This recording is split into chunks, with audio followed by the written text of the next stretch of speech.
Hello, and welcome to another episode of Alan Revises. This is episode 6, something like that. Um, and we're going to be picking up where we left off, where this is the second apple, and Bergen, who is our titular hero, has found the woman of his dreams. He slept with her following the death of her father, and then she left him because she's still grieving. He has been cursed by the three goddesses, Artemis, Athena, and Aphrodite, with each of their powers all at once, and that's kind of made him a little crazy. He's had a moment of lucidity, though, following Hera's intervention, and now he needs to do some research to figure out how he's going to confront these three goddesses and bring his life back around so that he can maybe have a shot with Anne when the time comes. Now, we're going to go to a library. This is not internet research time. I should probably mention that somewhere. I also don't know if I want to make it more than if I want to make it some sort of esoteric library. I don't think so. An esoteric library or bookstore is unnecessary. I mean, it would be fitting to the trope or certain tropes. It could also possibly introduce another character. But that feels like too much at this point. I'd like to keep the things tight on Bergen and Tony as they figure it out. All right. Tall shelves filled with public library day. Tall shelves filled with countless tomes loom above Bergen and Tony as they have dozens of books onto a table. Pluck and sort them as they try to pluck and sort them before they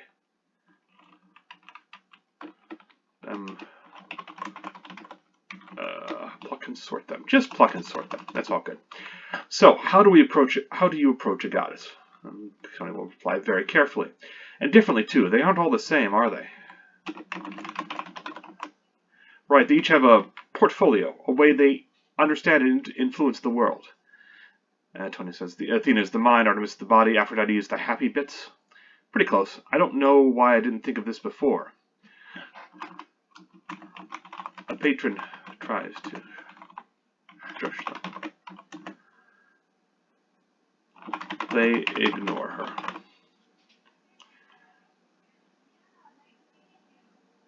They ignore her.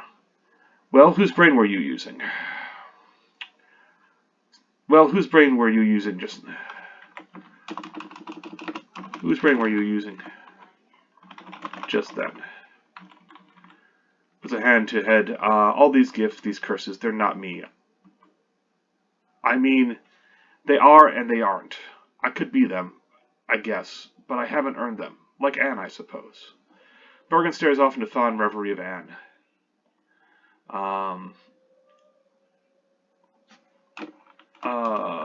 Young.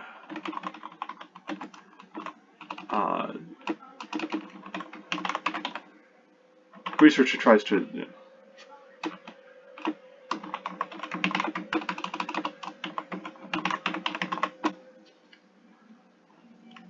book smacks him upside the head. Stay focused.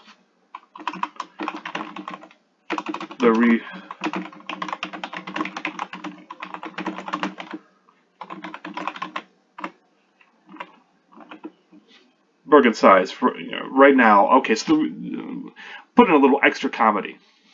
Right now I'm lucid, but that won't... In the distance, a man raises his voice and a woman pleads. I'll be right back. Bergen departs in a flash. Bergen mutters to himself about that, flips open the book, finds it filled with Greek myths. He extracts a napkin from Gergos' pizza upon which is scrawled many a note. Somewhere in the library, the woman's pleading gives way to a man's surprised shout. A definitive thud follows. Tony shakes his head, opens another larger book. Bergen returns, idly massages his hand.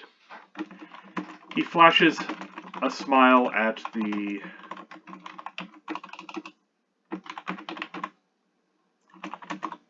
in passing, and she is mesmerized into... Alright, into...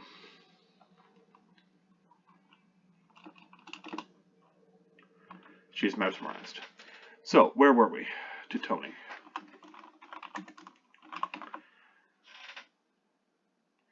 Tony consults his napkin. There's a story about the son of Aphrodite and Hermes that you should hear. A water nymph called Salmacius tried to seduce Aphrodite's son, and when he rejected her, she clung to him and demanded of the gods that they never be separated.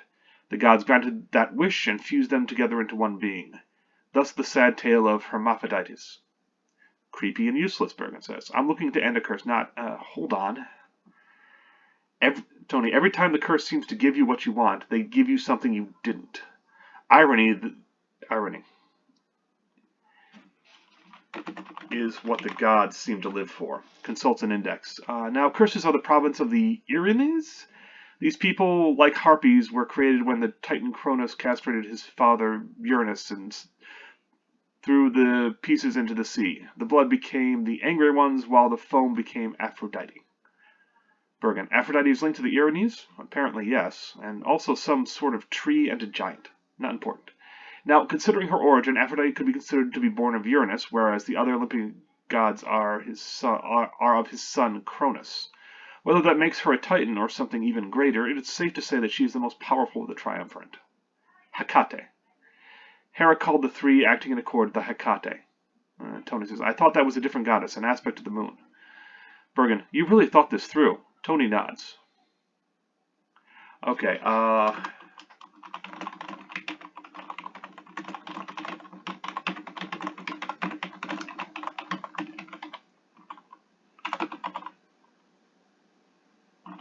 that's just background humor. In the background, the researcher watches Bergen shyly. Bergen, you really thought this through. Tony nods. Well, either way, we are going to need something powerful enough to overcome them. Something from the age of the Titans. I can be in Greece in under 12 hours if... Tony smacks Bergen upside the head with a large book. No, bad hero. Bad hero. No quests.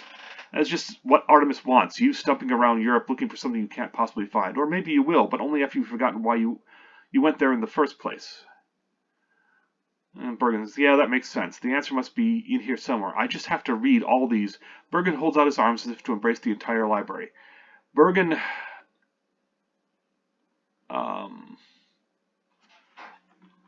I've already smacked him with a book twice. Picks up an even larger book and hefts it for a smack. This time, Bergen is ready.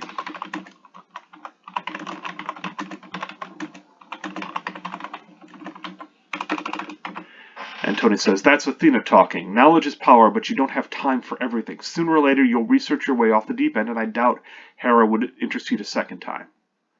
Bergen. Then what? I can't find them, and I can't find them. And even if I do, I can't fight them. Pauses in thought. Can I? Tony. Not directly. You can't outthink Athena. You can't hunt down Artemis. You certainly can't seduce Aphrodite, though it might be fun to try. I think you need to come at them sideways. Use their strengths and weaknesses both. Bergen says, show me. Tony flips open the big book. And like most great research scenes inside a screenplay, we just have to keep moving it along. I don't want to introduce any new characters. I don't want to... I just want to work with what I've got and move things along briskly to keep the audience engaged and amused and entertained. Because again, this is a screenplay. If it was a stage play, maybe I'd have some more latitude. If it was a novel, I certainly would. You could devote whole chapters to them researching things. But here, no, one scene, done. Okay, they've got a plan. At least it's assumed that they have a plan. Exterior, city rooftops, night. City lights are bright, but marred by the clutter that covers the rooftops. Three masked burglars scramble from one roof to the other, cast terrified glances over their shoulders. Tony, in a voiceover, yeah, he's a voiceover, because he can't be seen. Artemis may be the weakest link. She did not replace Hera.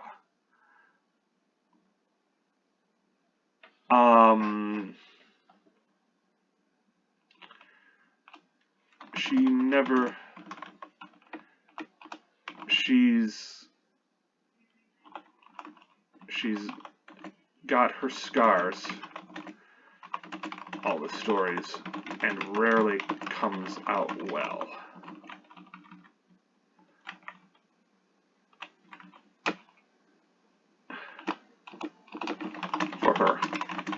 and it seems like she has the least leverage over you. If you can use the gifts of the other two goddesses against her, intellect and heart, voiceover, intellect and desire, for Artemis is, among other things, the goddess of virginity. Now keep that in mind as you read this myth.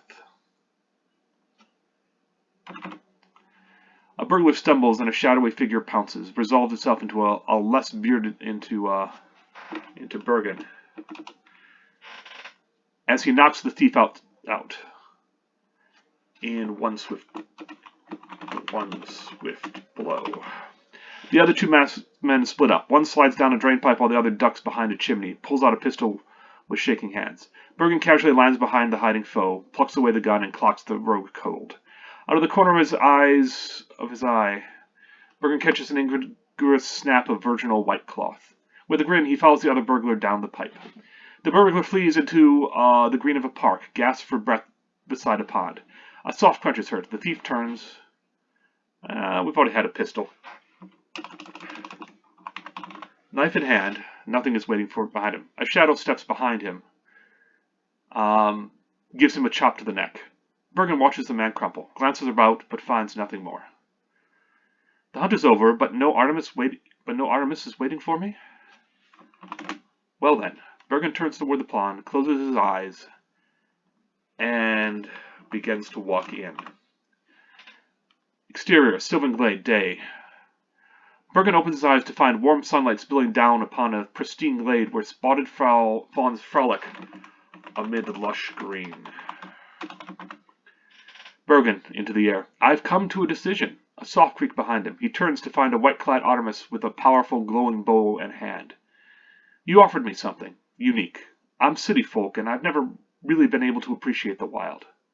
Artemis says, choose me and join my eternal hunt. No more worries, no more cares. Bergen, no more me. Just the thrill of the chase. That's the trouble, you see.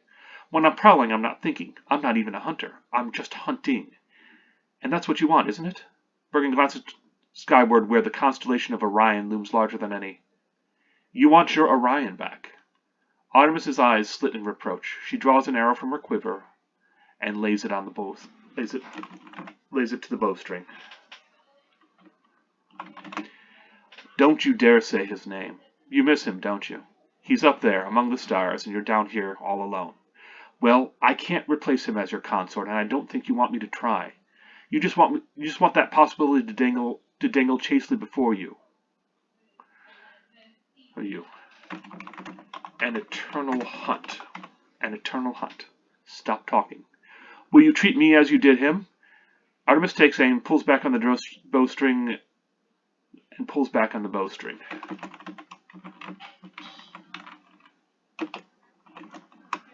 Now, shoot, I did kind of screw that. The stars overhead began to sing. Roll as find not warm sunlight, but cool moonlight, spilling down upon a pristine rays mid among the lush green. Okay, so it's night. It's so night. All right, so that's fine. That'll work. Slip and reproach. Blah blah blah blah blah. Do you really want that? No, and that's the point. He didn't really want to die, and you feel guilty about killing him. Artemis, I was tricked. My brother and I had a contest. We shot arrows onto the horizon. There was this little bit of black bobbing upon the sea, and Apollo doubted that I could. It was just this little thing. Artemis lowers the bow. The stars above fade into black. It was Orion, swimming. I didn't miss. Bergen, then your troubles lie with your brother, don't they? You are hunting the wrong. Go, now, please. Bergen, what about, I will relent if the others do, but until then, go, now.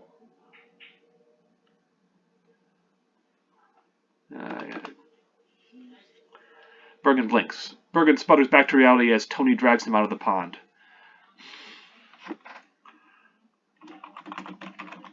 It's clear that Bergen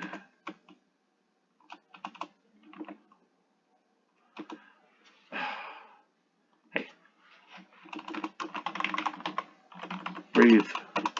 Bergen coughs out a lungful of water. And then gives a triumphant nod. Exterior library, day. Tony's fingers slip through a mammoth tome that reveals drawings and depictions of Athena down through the ages.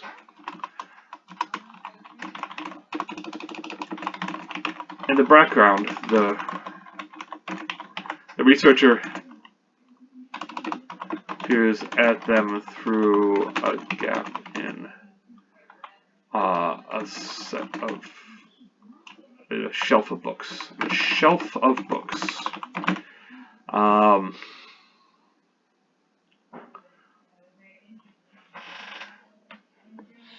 Tony, now Athena is going to be harder, a lot harder. His fingers pause upon a shield seared with the drawing of a shield seared with the features of a terrifying gorgon. I don't know how many. It's a gorgon. Then let's take our time and plan things out. Or you do it anyway, since it's her gift I'd be using, and I've got to wrap up things with sealing before we try anything. I think. I don't want to leave to let people die. Died. I couldn't. I don't want to let people die because I couldn't wait. It's a good idea. Trouble is, planning might not do us any good at all. Athena is the daughter of Metis, an early Titan, and of Zeus. Apparently old Jove swallowed medicine in order to keep her from birthing a god more powerful than himself. But though eaten, matron Metis didn't die. Bergen, clean-shaven and clad in a tidy suit, in a expensive suit, ascends the stone steps of a courthouse. Instead, she birthed and nursed a daughter inside Zeus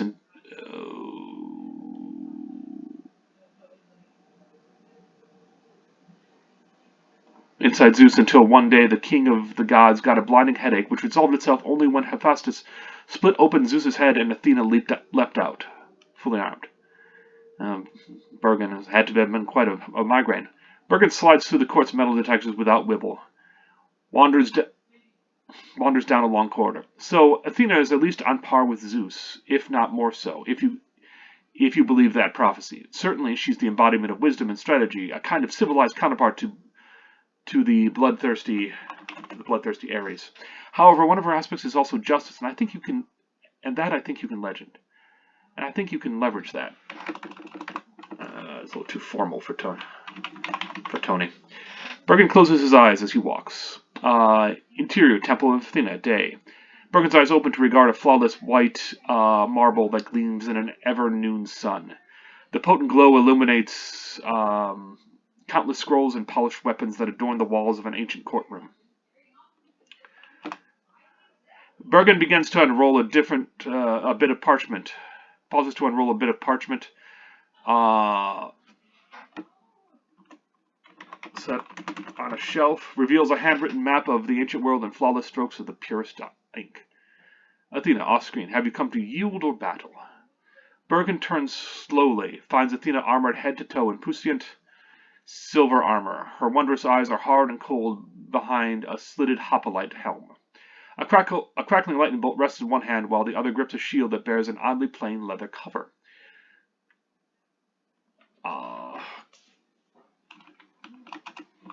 Covered by plain leather.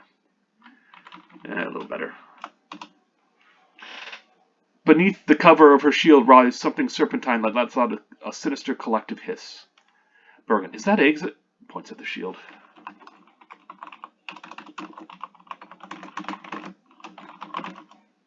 Is that Aegis? Athena says nothing. It is. You're going to come at me with the shield that holds the imprinted image of a Gorgon. I mean, that thing killed the Titan. Well, the head of Medusa did anyway, which is, and only a fool brings aught but his best to the field. Bergen nods and removes his tie.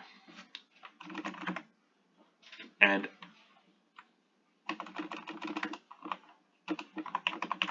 unknots his tie. Everyone says that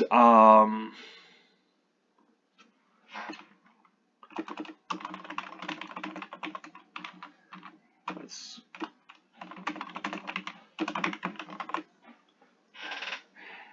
off this jacket.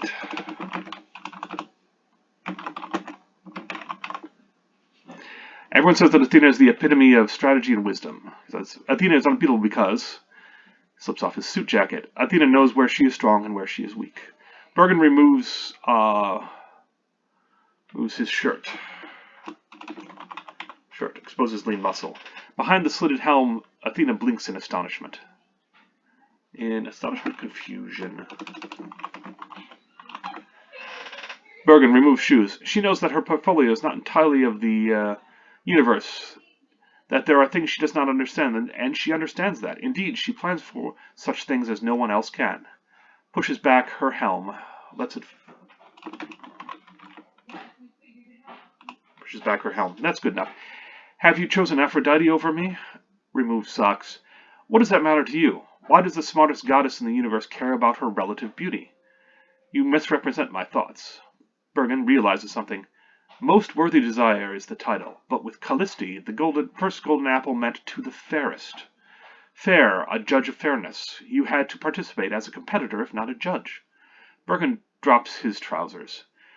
Athena glares, tugs lightly at the cover of Aegis. A rattle of the snake's tail rises up from something coiled beneath. Yes, you should have judged things yourself, not Paris. Athena, he was a short-sighted fool. Zeus chose him. Athena, Zeus made a poor choice. Bergen, you didn't call him father. Athena glowers. Zeus is your father, but you do not call him that. Thinks. He swallowed your mother, Metis, though you were born from his forehead, which kind of makes him your mother too. Athena turns away. Is she still in there? After all these years, is Metis still trapped with Zeus? Athena, it is complicated. Bergen, you don't feel he's your father, and yet you want to prove to him that... Athena turns back. Her lightning bolt crackles with renewed menace. The arc sizzling the very stone. Leave before I kill you. Bergen lets his boxer shorts, adorned with little red hearts, fall onto the marble floor. Bergen, I come before you unarmed and unarmored. You wield a thunderbolt and possess Aegis. Athena, never bring anything less than your best to battle. Bergen kneels down. This isn't battle. Would you strike down the man who you asked to judge your own worthiness? Athena, then choose me. How can I adjudicate for you in good conscience when you threaten me? Bows his head. Athena, I am frightened. I am terrified. All that I am is threatened with obliteration, whether here and now by your hand or back in the living world where my mind shall be torn to shreds by conflicting desires. Doomed either way. Is that your justice? A thunderbolt cracks. Something explodes. Bergen winces, looks up, and finds the far wall blown out. To reveal... what's it going to reveal?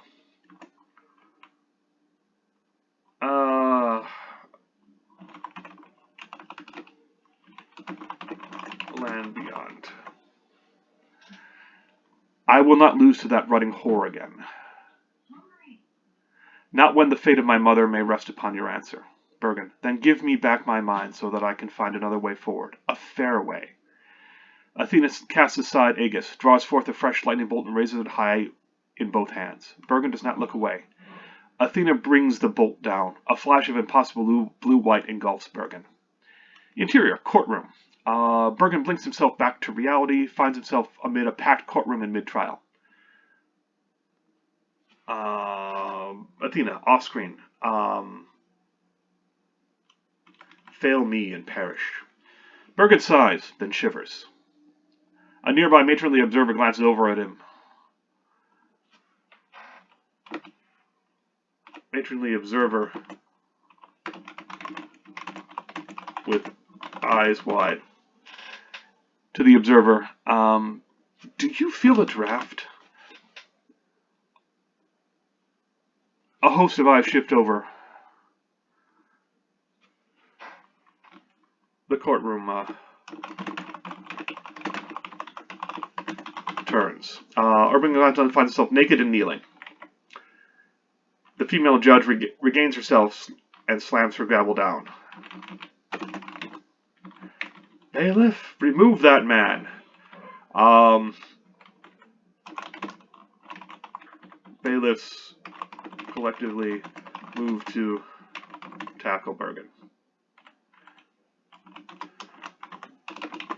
Bergen lurches to his feet and streaks out of the courtroom. All right. And that leaves us with our final deity. I don't know, can we get through this? Yes, I think we can. Tony's fingers flip through the book, halt upon an impressive drawing of Aphrodite rising out naked from a foaming sea. Now, Aphrodite is all about wanting. Fitness center. Mirrors reflect good-looking men and women perfectly as they break a sweat and promise even more to each other. Bergen enters casually, flashes an ID at the receptionist. Tony, voiceover. Yeah, she's got beauty, sex, and lust going for her. Bergen continues. There's a wall covered by polished mirrors. As he steps towards them.